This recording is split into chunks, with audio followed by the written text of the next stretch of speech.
Bien, jóvenes, pues tenemos aquí otro vídeo más de esta España isabelina. Estamos hablando de las regencias que habían terminado, ¿no? Había estado primero la regencia de María Cristina o de Cristina y luego la regencia de Espartero, progresista.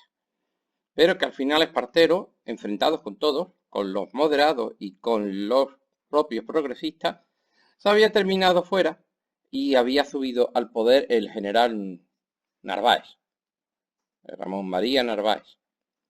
Y que para evitar que hubiera más regencias y alargar esto de la regencia eternamente, pues habían coronado con 13 años a Isabel II como reina. Entonces empieza ya el reinado de Isabel II. Ya no hay regencias. Ahora es reinado, reinado. ¿Qué tengo yo que deciros de Isabel II? Mira, Isabel II va a reinar una pila de años y tiene sus luces y tiene sus sombras. Lo primero que me llama a mí la atención de este personaje es que entendéis que ha habido una guerra para que esta niña se reina, ¿no? Pues, pues la educaron como una auténtica cazurra. O sea, una cazurra dando carreretas allí por el Palacio de Oriente y dice, vamos a ver, hombre de Dios, si esta niña va a ser reina, pues que estudie, que vaya a la universidad, que estudie Derecho, que estudie Relaciones Internacionales, que hable 10 idiomas, que toque el piano, yo qué sé. Haz de ella una persona con una actividad intelectual, hay una persona inteligente. Pues mira, la inteligencia y la actividad intelectual no es justamente el punto fuerte de Isabel II. Isabel II, pues era una María, una auténtica María. Yo creo que habría sido feliz siendo pues una manola de estas, llevando un puesto de verdulería o de pescadería en el mercado o algo así, por su carácter. Mala persona, hombre, no es sanguinaria, aunque luego veremos que tiene cuando se cabreaba, tenía también sus cosas, ¿eh? Pero vamos, en general, no, una cosa en general, el siglo XIX es muy poco sanguinario, ¿eh? Es muy poco sanguinario, sobre todo, dice Pablo, si hemos tenido una guerra carlista y no sé qué, y lo de Fernando VII, la década ya veréis el siglo XX, lo gracioso que es. Bien, una mujer con una inteligencia como que regular, y encima es que no ha sido educada para ser reina, ha sido educada para ser una burra. Y encima, en lo particular, fue, yo creo que una mujer muy desgraciada. ¿Por qué? Porque vamos a ver, a esta niña la han hecho reina con 13 años, y ahora hay que buscarle un marido. Si ella es reina, lo lógico es que el marido sea un príncipe, ¿no? Y entonces iban buscando por las grandes familias aristocráticas, que si los Hohenzollern de Prusia, que si los Romanov de Rusia, que si los Borbones de no sé qué, si los Saboya de Italia, de los que sean, las grandes familias, las grandes casas aristocráticas. Vale, pues no, pues va a ser que no. ¿Por qué? Porque tomaron una decisión, decidieron cazarla uniendo las dos ramas de la familia Borbón. Os digo una cosa, en Francia ha habido un problema tremendo porque Luis Felipe de Orleans, que era primo de la Casa de Borbón, pues se pasó al bando su padre, bueno, su padre se había pasado al bando de la Revolución y de hecho llegó a votar a favor de la muerte de Luis XVI. Y ahora este Luis Felipe de Orleans, su hijo, es el rey de Francia. Y entonces se han peleado las dos ramas de los Borbones, porque él se ha ido con los revolucionarios franceses, además. Y entonces quieren hacer una especie de apaño para que las dos ramas de la casa de Borbón vuelvan a llevarse bien. Y van y le dicen a Isabel que se tiene que casar con Francisco de Asís Borbón y dos Sicilias, su primo, al que ella conoce perfectamente de toda la vida. Dicen que la niña salió corriendo a su cuarto llorando, diciendo, con Paquita no, porque le llaman Paquita. No hay dos caracteres más contrarios que los de estas dos personas. Y los van a hacer profundamente infelices los dos. Esta mujer habría sido feliz con un marido albañil o camionero, yo que sé, un tío grande. ¿Qué pasa? Y van y la casan con este pobre hombre, canijo, enfermizo, poquita cosa, tímido y con una virilidad cuestionada por todos, de hecho le llamaban Paquito Natillas, que probablemente, como con toda certeza fuera gay. En aquella época eso no se planteaba. Bueno, sí se planteaba. Les puedo decir, mejor que no lean las coplitas y las cosas que le dedicaba el pueblo español a este personaje. Y desde luego no es la persona más adecuada para encauzar a Isabel II. Los dos se van a hacer mutuamente infelices, porque Isabel II lo que necesitaba es un camionero grande, un albañil grande y musculoso, y lo que tiene es este tirilla, y este hombre lo que necesitaba es alguien pues tierno y sensible y probablemente un tío, tierno y sensible, y le cae pues esta Manola. O sea, la relación van a ser los dos profundamente infelices. Y además ella pues le va a poner los cuernos con todo lo que se menea en la corte, especialmente con los militares. Y por eso viene lo de la segunda versión de la palabra espadón, que no me voy a meter yo en esto. Esto hace que los amantes de Isabel II tengan mucho poder y mucha corrupción. Y va a haber muchísima corrupción en la España de Isabel II. Y la culpa la tiene Isabel II, claro. Que también es una mujer infeliz y sujeta a su... vale, sí, que es verdad. Pero la tiene ella también. Además, ideológicamente Isabel II siempre va a estar con los moderados. Siempre, siempre, siempre con los moderados. No con los progresistas. Siempre va a estar con los más reaccionarios de España. Bueno, quitando los carlistas, claro.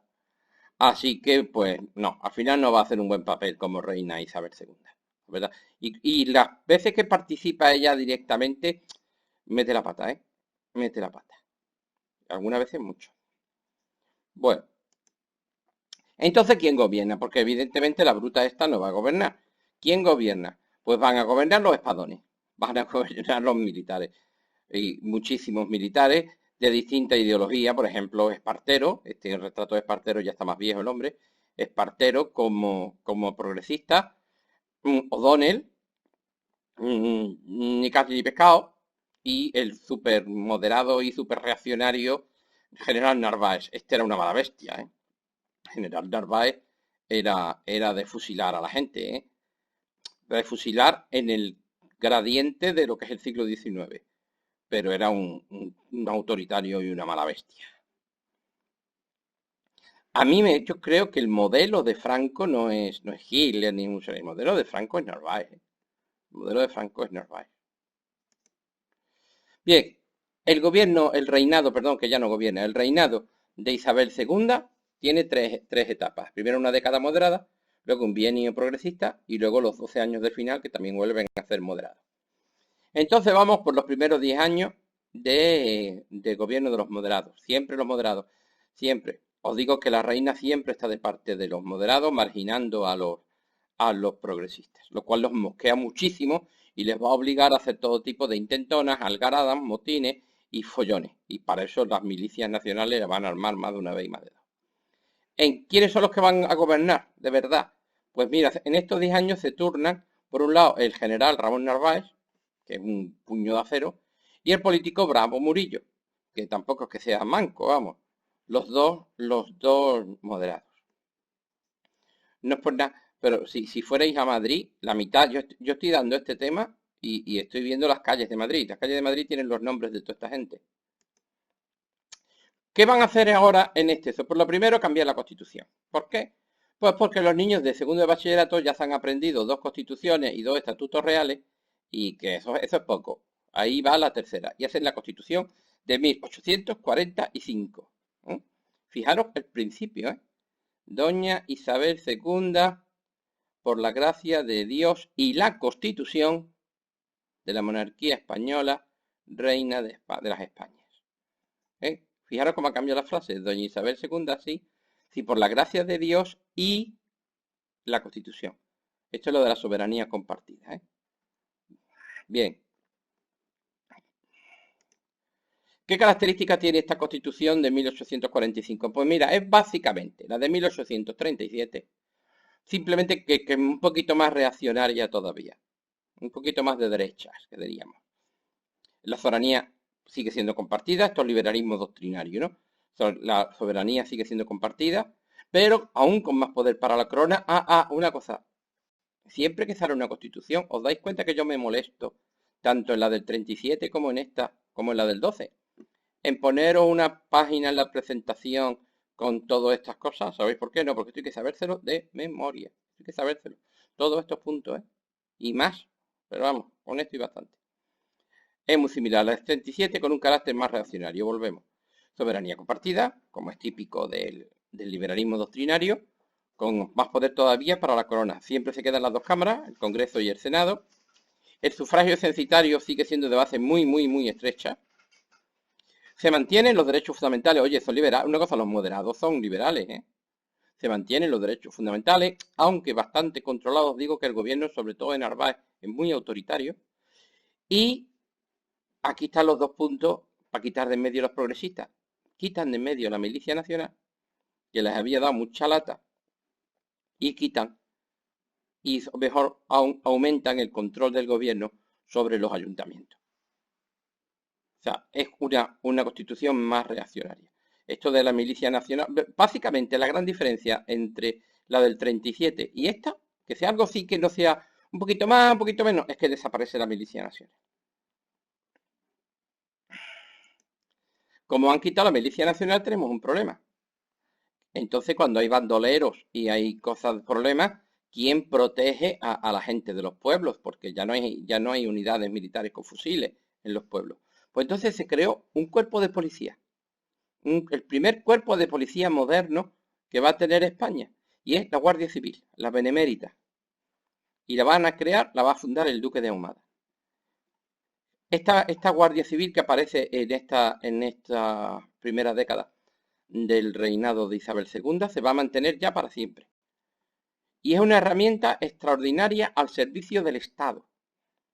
Por ejemplo, los guardias civiles tienen una cosa muy curiosa. No sirven nunca o no les gusta que sirvan en su pueblo. Los cambiaban a otros pueblos para que no se relacionaran demasiado con la población. Porque ellos son una herramienta represiva, para que nos vamos a engañar. Estamos hablando de la Guardia Civil del siglo XIX. Básicamente tenía tres funciones. La primera, acabar con el bandolerismo. Veis a la Guardia Civil pegándole tiro a los bandoleros y esta la cumplieron, ¿eh? Oye, la lucha para erradicar el bandolerismo fue dura y la Guardia Civil va a perder muchos cientos de números luchando contra los bandoleros, ¿eh? Pero al final venció la Guardia Civil y el telégrafo. Pero eso es otra. La segunda, evitar el contrabando, que siguen haciéndolo todavía a día de hoy. Y la tercera, bueno, la segunda, bueno, acabar con perdón, me estoy liando. Primera, eh, la lucha contra el bandolerismo. La segunda, el contrabando, aunque en verdad lo del contrabando lo hacían más los carabineros. Porque en verdad lo que sí que hacían es proteger las fronteras. Son las que vigilan la Guardia Civil, en la que suele estar en los puestos fronterizos de España. Y es verdad que suele estarlo. Aunque ahora también hay policías nacionales. Y la tercera función de la Guardia Civil es mantener el orden público. Es decir, usarla como fuerza represiva para cualquier tipo de algarada, motín o protesta. Esta es la imagen típica de los civiles, ¿no? Con los tricornios. El tricornio es una evolución del viejo gorro de la Guardia Civil, siempre por parejas, con los capotes. Yo me acuerdo perfectamente de esta imagen de la Guardia Civil antigua. Os digo que la Guardia Civil va a ser una herramienta sobre todo represiva para cualquiera que desafíe la autoridad del gobierno de España. Y aquí hay un elemento muy, muy, muy, muy, muy valioso de la Guardia Civil para el gobierno. La Guardia Civil no tiene ideología política. La única ideología política de la Guardia Civil es servir al gobierno de España. ¿Cuál? El que sea. El que sea. Les digo una cosa, la Guardia Civil va a servir con los moderados. Cuando lleguen los progresistas, va a servir con los progresistas. Cuando vuelvan los moderados, va a servir con los moderados. Cuando caiga Isabel II y lleguen los demócratas, servirá con los demócratas. Cuando llegue la Primera República, servirá con la Primera República. Cuando vuelva la Restauración, pues otra vez con los Borbones y con la Restauración. Cuando llegue Primo de Rivera y haga su dictadura, pues servirá la dictadura de Primo de Rivera. Cuando llegue la República, servirá la República. Y cuando llegue Franco, pues servirán con Franco. Y cuando llegó la democracia, sirvieron con la democracia. O sea, no tiene un carácter político más que el de servir al gobierno de España, sea el que sea. Eso hace que sea una herramienta muy valiosa para el gobierno. O sea, tener una fuerza de 10, 20 o 30.000 hombres perfectamente disciplinados que te van a obedecer sí o sí, es algo que ningún gobierno va a renunciar. Que ningún gobierno va a renunciar, porque es una herramienta extraordinaria la Guardia Civil. Para los gobiernos, claro. Esta es la imagen típica de finales de siglo, ¿eh? Cuando aparezca el movimiento obrero y la Guardia Civil cargando como... Esto digamos, eran los antidisturbios de aquella época, pero lo que pasa es que llevaban sable. Un poquito más duro. Este es un cuadro de Ramón Casas, en verdad, el cuadro entero es esto. Esta escena es la que estamos viendo. Ramón Casas, en mi opinión, es el mejor pintor del siglo XIX español de la segunda mitad del siglo XIX. La primera está Goya, que queréis que os cuente. Pero si quitamos a Goya, a mí me encanta Ramón Casas. Además, es este pintor realista, representa esta España como es, ¿no? Esta huelga, esta fábrica en huelga y la Guardia Civil cargando para disolver a los manifestantes. Pero esto es la imagen de la restauración, ¿no? De finales del siglo XIX. Hay otro cuadro precioso de Ramón Casas que es Garroteville. Aquí están ejecutando a un reo, está en la puerta de la cárcel, y el público y el ambiente de esta mañana de invierno, ¿no? Con los tíos de la cofradía de la Buena Muerte que venían a acompañar y el Cristo de los ajusticiados. La verdad que es muy, muy... Este cuadro es un documento histórico increíble, vamos. Además el cuadro es precioso, ¿eh?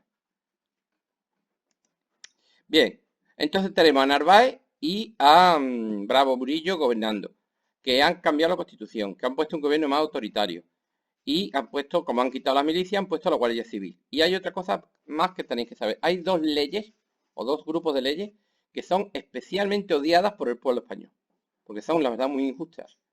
Son muy injustas y son la ley de quintas y los impuestos sobre el consumo. Os explico. Empecemos por la ley de quintas. En España ya está el servicio militar obligatorio. Eso se ha impuesto desde la Revolución Francesa. Y había que ir a hacer la mili. Entonces se elegían todos los años, se elegían quintos. Los quintos son los mozos que tienen que ir a servir al ejército. Esta ley era terrible, porque la sufrían muchísimo las familias pobres. O sea, para una familia pobre, que tú le quitaras a su hijo de 20 años y te lo llevaras al ejército, era la ruina de la casa, porque esos hijos muchas veces cuidaban de los padres mayores, o eran gente que estaban recién casados, y tú te llevabas al padre de familia. O sea, la ley de quintas era odiosa, la gente la odiaba, y sobre todo porque la sufrían los más pobres. Y la otra cosa que odian son los impuestos sobre el consumo. Es decir, el gobierno pone impuestos sobre todo sobre productos de primera necesidad. Por ejemplo, hay uno que es básico, que es la sal. Mira, sin sal, ten en cuenta que en aquella época no hay nevera. La carne se conserva. Sal, tú, para hacer salchichones, para hacer chorizo, para hacer jamón, para los bacalaos. La sal era básica.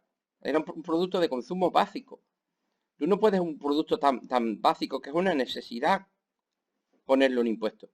Entonces este impuesto hacía que para los pobres era muy duro, porque ponía todo mucho más caro, todo lo que llevara sal se volvía mucho más caro. Y hay muchas cosas que llevan sal, ¿eh? Entonces estas dos leyes son especialmente odiosas y muy injustas, ¿eh? La ley de quintas y la ley de impuesto al consumo. Y cada vez que veamos una revuelta y cada vez que veamos una algarada, lo primero que van a pedir los rebeldes, cuando no saben, lo primero que van a hacer es hacer juntas de defensa y armar follón, es pedir la supresión de la ley de quintas y la supresión de impuestos sobre el consumo. Y por cierto, los dos con bastante razón, ¿eh? En esta primera época, en esta primera década de los moderados, hay una considerable paz social. O sea, España ya no está en guerra, se ha acabado la guerra carlista, ya España más o menos está estable, y entonces el liberalismo empieza a dar su fruto, y entonces empieza a desarrollarse la economía española. Empieza la revolución industrial de verdad en España, la primera fase de la revolución industrial. Empiezan las nuevas obras de las ciudades, empieza el ferrocarril.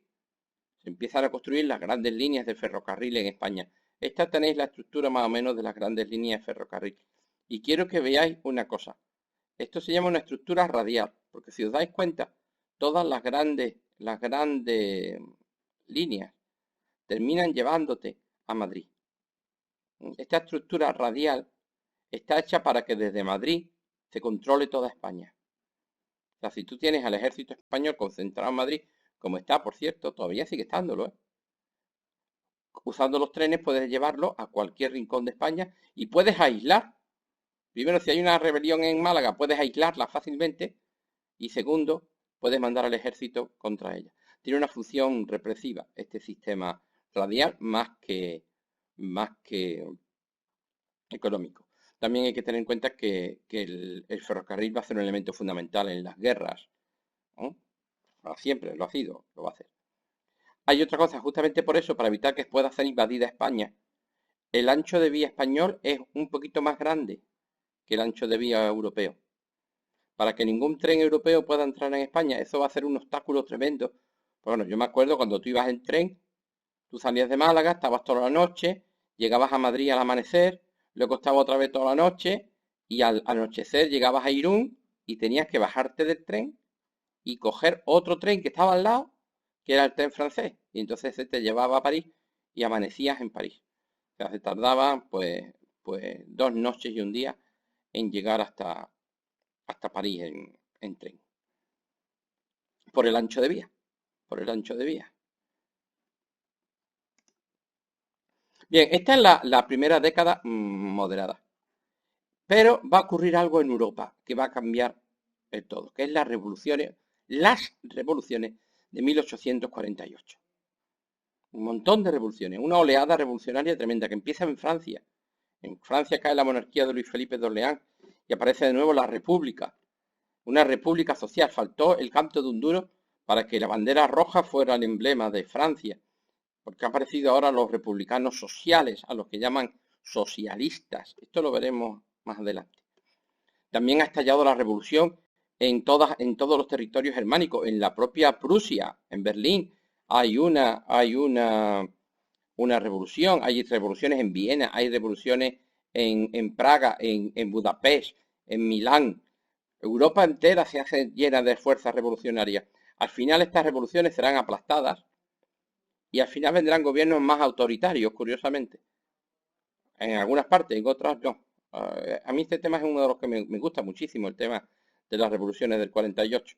Pero sobre todo en el caso de Francia, donde va a haber unos follones tremendos y muy sangrientos. Esto no es Francia. Al final lo que se va a imponer es el segundo imperio francés, con Napoleón III, que es este tío, el sobrino de Napoleón Bonaparte. Luis Napoleón Bonaparte.